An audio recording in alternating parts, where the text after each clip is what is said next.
আসসালামু আলাইকুম। সর্বপ্রথমেই বলি আলহামদুলিল্লাহ।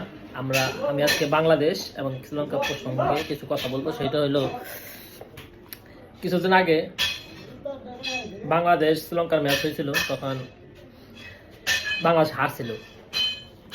তো তারপর বাংলাদেশ আশায় বসেছিল যে আফগানিস্তান আর শ্রীলঙ্কার যখন ম্যাচ হবে তখন আমরা সবাই বাঙালিরা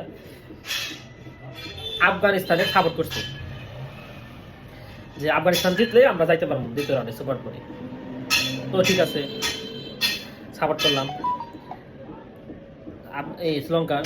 তারপর আরেকটা বিষয় হলো, তো আজকে আমি ফেসবুকে ঢোকার পরে অনেক জিনিস লক্ষ্য করলাম। সেটা হলো পয়েন্ট টেবিল চারটা দল, পাকিস্তান, ইন্ডিয়া, বাংলাদেশ, শ্রীলঙ্কা, এই চারটা টিম হলো সুপার ফোরে গেছে।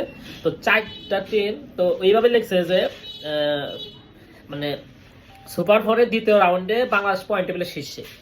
তো অন্যান্য দল খেলেই নাই, কিন্তু বাংলাদেশের পয়েন্ট টেবিল শীর্ষে বানায় দিয়ে এইরকম মনে করেন যে উপরে মাথায় তুইলা দিছে।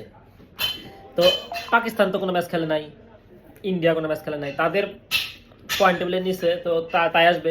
তো ওই যে ছোটবেলায় একটা গল্প শুনছিলাম, গল্পটা হইলো আপনার ধরেন একটা স্কুলে 10 জন ছাত্র না 3 জন ছাত্র আছে। তো 3 জন ছাত্রের মধ্যে এখন জিজ্ঞেস করে, ভাই বাবা যে তোমার রোল নাম্বার কত? বলে যে বাবা আমার রোল নাম্বার 3। ছাত্র সংখ্যা কয়জন? 3 জন। এইরকম আর কি গল্পটা বললাম আর কি। যাই হোক, তো 3 জন তো ক্লাসে ছাত্র, তো রোল নাম্বার বলে যে 3, 3 নাম্বার রোল ক্লাসে। তো ছাত্র 3 জন, ওই রকম হয়েছে আর কি অবস্থা। তো যাই হোক, আমি এত কিছু বলতে চাই না। তো আমি বাংলাদেশি, নিজেও একদিন বাংলাদেশ সাপোর্ট করি, কিন্তু আমি বললাম এই কথাটা বললাম হইলো দর্শকদের উদ্দেশ্য। তারা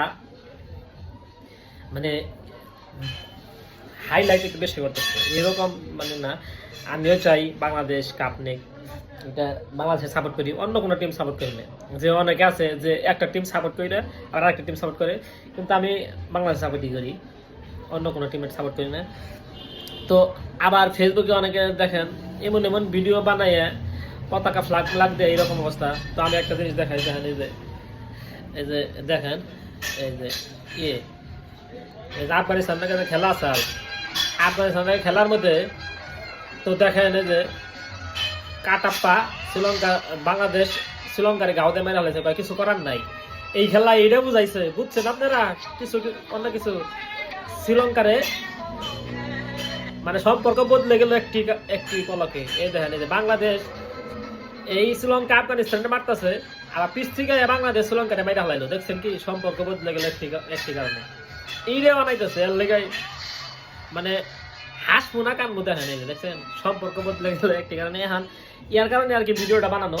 তো যাই হোক, সবাই ভালো থাকবেন, সুস্থ থাকবেন, আর বাংলাদেশের সাপোর্ট বেশি করবেন। কিন্তু এত পাগলামো করান যাব না। বেশি কিছু বললে আবার অনেকে অনেক কিছু বলে যে বড় বড় টিম আছে না, যারা টিটকারি করবো আর কি। সেই জন্য আর কি আমরা জিতা পরে আনন্দ উল্লাস করবো। তো দেখলেন তো এই ভিডিওটা দেখানোর উদ্দেশ্যে আমার ভিডিওটা বানানো। আচ্ছা, যাই হোক, ভালো থাকবেন, সুস্থ থাকবেন, এই কামনা করি। আর congratulations Bangladesh, best of luck. আর টিমের জন্য আমার শুভকামনা রইল, সবাই ভালো খেলবেন। আর প্লিজ টি-20 ম্যাচ আপনারা ঠেকাবেন না, বাইরেই খেলবেন, আউটে লোবেন, সমস্যা নাই। এই টি-20 ম্যাচ কিন্তু ঠেক দেওয়ার জন্য না। সবাই ভালো খেলবেন, এইটা কামনা করে বিদায় নিচ্ছি। আল্লাহ হাফেজ, ভালো থাকবেন। আসসালামু আলাইকুম।